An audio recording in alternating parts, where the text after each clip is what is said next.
everyone, welcome to Lesson Up. So today we are going to discuss about AC distribution. We have already seen about DC distribution. So AC distribution is most widely adopted in electrical power because most of the load are AC in nature, as we can see in our house. Okay. In AC system load In AC system, load is specified with current and power factor, and here power factor signifies presence of reactive power.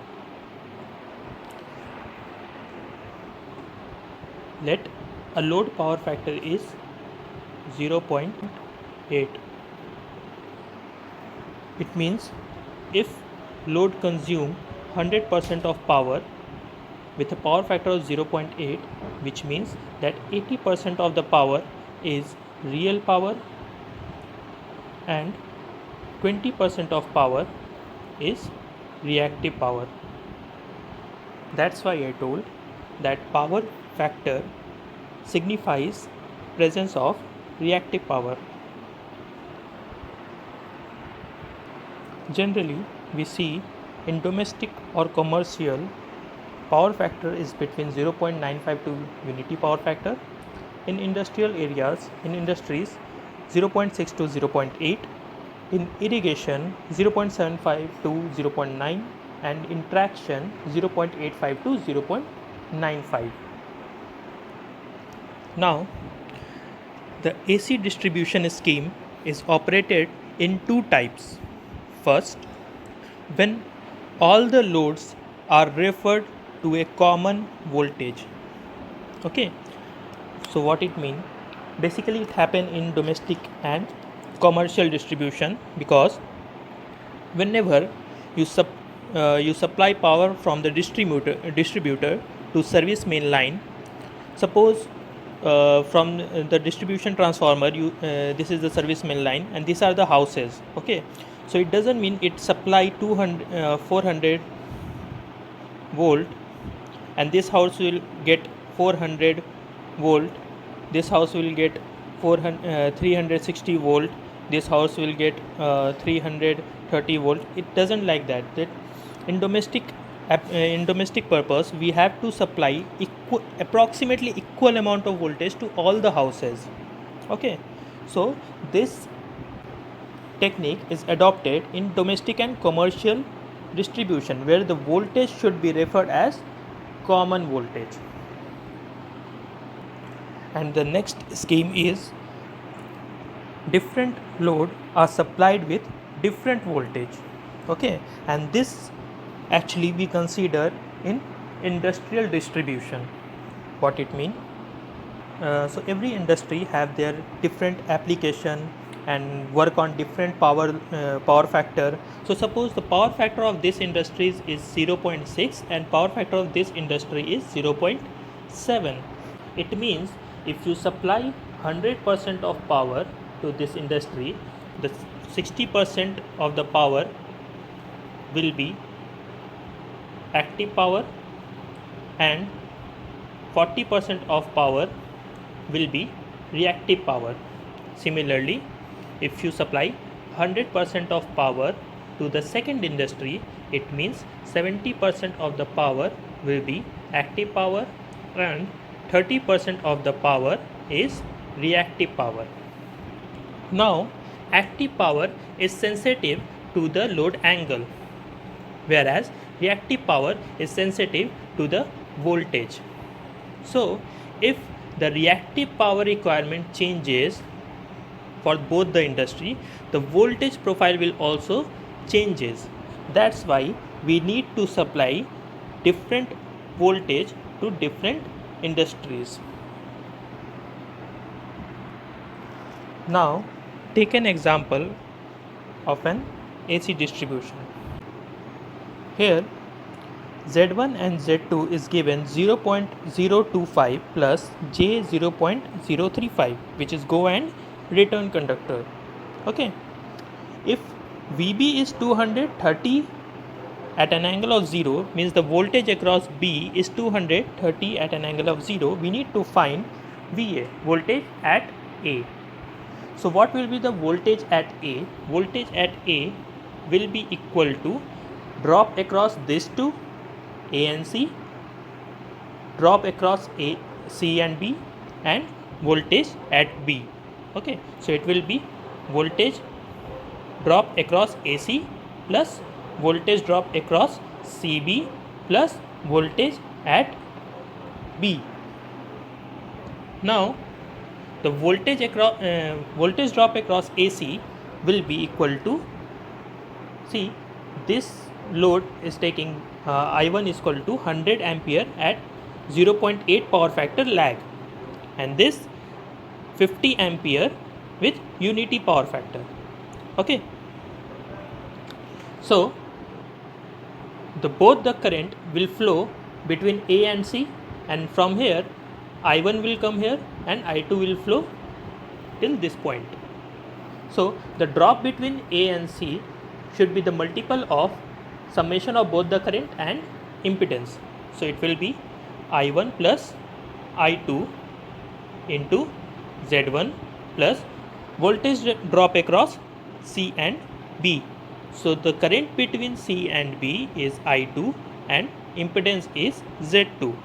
So the voltage drop across CB is I2 into Z2 plus voltage at point B.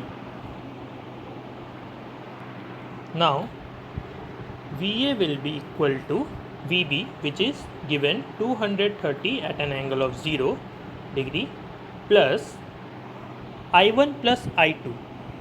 Okay, I1 plus I2. So I1 plus I2, what it will be? We need to calculate. See, I1 is 100 ampere at 0.8 power factor lagging. So what it will be?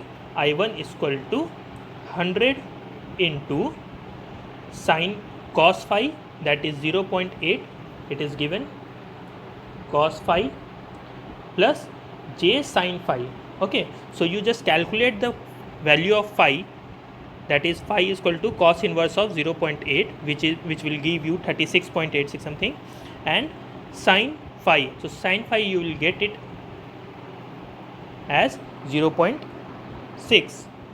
Okay, since we are using lagging term here, so we need to subtract this. Okay, so it will be cos phi minus j sin phi. Okay, similarly, and here you will get 80 minus j 60, and I2 is 50 at unity power factor. So the power factor is 1. Okay, so power factor is 1, that is cos phi is 1 minus j sin phi. If cos phi is 1, phi value will be equal to 0 and sin phi will be equal to 0. Okay, so here sin phi will be equal to 0, you will get 50, right? So you will get I1 plus I2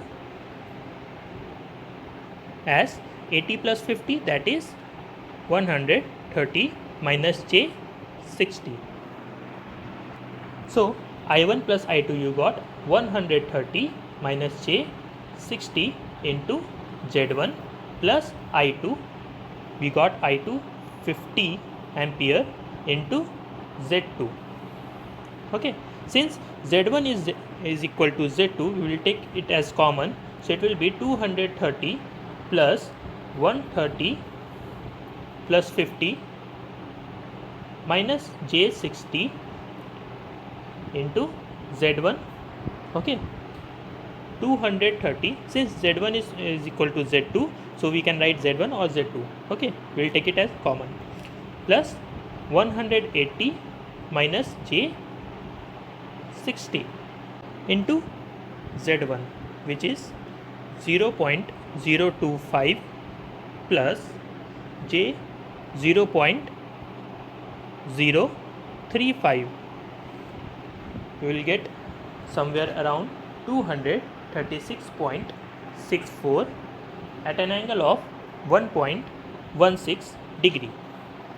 In our next question, we need to find voltage drop across AC, that is voltage at between point A and C. To find the voltage drop between A and C, we need to find the voltage drop between A and B and B and C. So in this question, we can see that second load draw 40 ampere of current at unity power factor. So the current between B and C will be 40 ampere at unity power factor, and the current between A and B will be, see from here you got 40 ampere, and the first load draw 30 ampere at 0.8 power factor lagging. So this is, suppose this current is drawn by second load and I1 current is drawn by first load, then the current between A and B will be the summation of both the current according to KCL. Now the voltage drop between A and B will be equal to I1 plus I2 into 0 plus J 0.25. We all know that I1 is 30 ampere at 0.8 power factor lagging.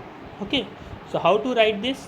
I1 30 ampere, power factor is 0.8, cos phi is 0.8. So what is phi? Phi will be cos inverse of 0.8, that is 36.86. Here angle will be 36.86, and you need to put minus sign here because power factor given is in lagging condition. So it will be minus 36.86 plus 40 ampere at unity power factor. So it will be 40 ampere. Okay, at unity power factor, so the angle will be equal to 0 into 0 plus J 0.25. Now convert this in complex form by using calculator. You will get 64 minus J 18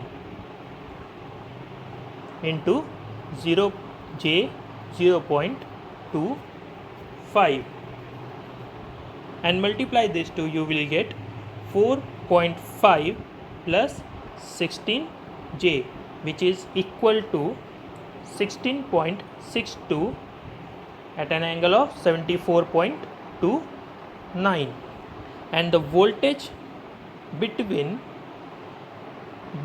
voltage drop between B and C should be the multiple of this current and this impedance value.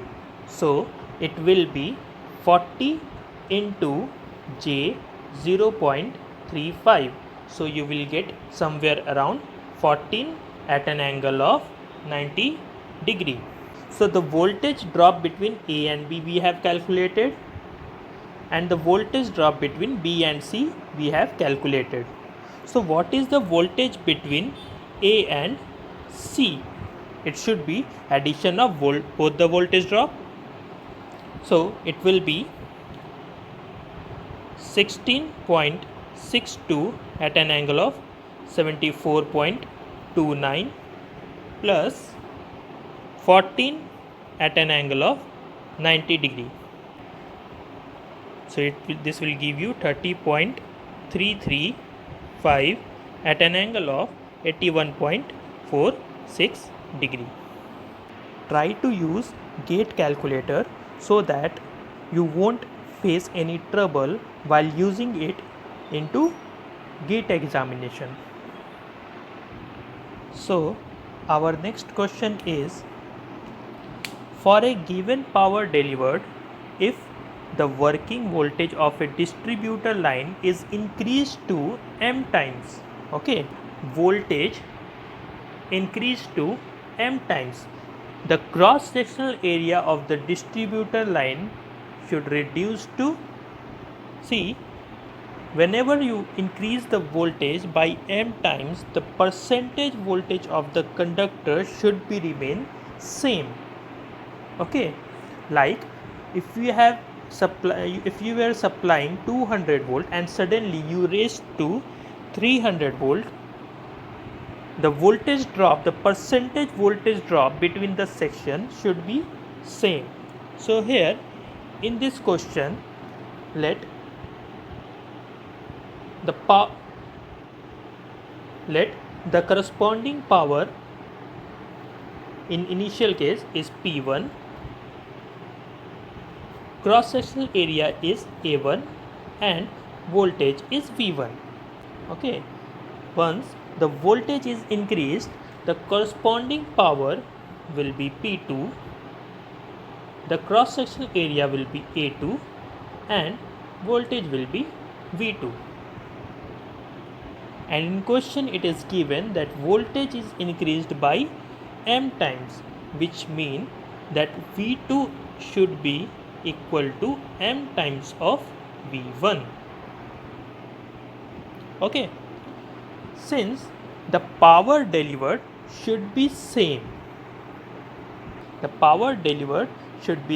therefore P1 should be equal to P2.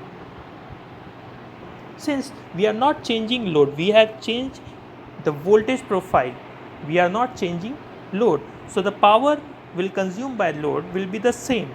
So here the power will be same, power delivered should be same. So P1 is equal to P2. Now P1 is V1 I1 cos phi. We have not changed load, so there will be no change in the power factor. P2 will be V2 I2 cos phi.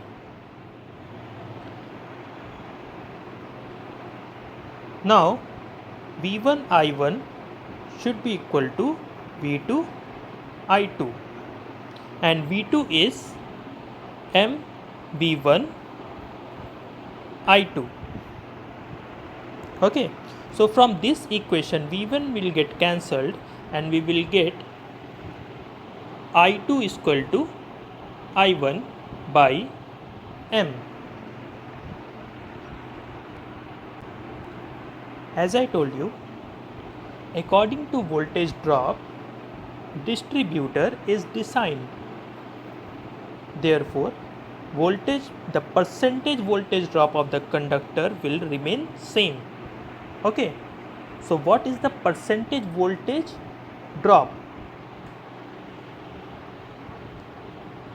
This is the voltage drop what we calculate, and the voltage V1 supplied voltage into 100. Okay, this is the percentage voltage drop, this is the voltage drop divided by the supplied voltage what you have supplied, should be equal to I2 R2 divided by V2 into 100, the percentage voltage drop after increasing voltage by m times. Okay, so this 100 will get cancelled and I1 R1 divided by V1 should be equal to I2. I2 we can write in terms of I1, we have already calculated. So I2 will be I1 by m into R2 divided by m V1. Now this V1 will get cancelled, this I1 get cancelled. So R1 should be equal to R2 by m square. or we can write R2 is equal to m square R1.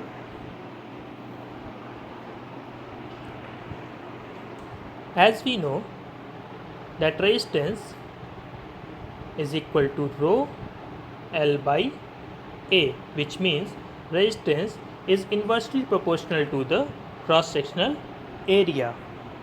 So R2 divided by R1 should be equal to A1 divided by A2, which is equal to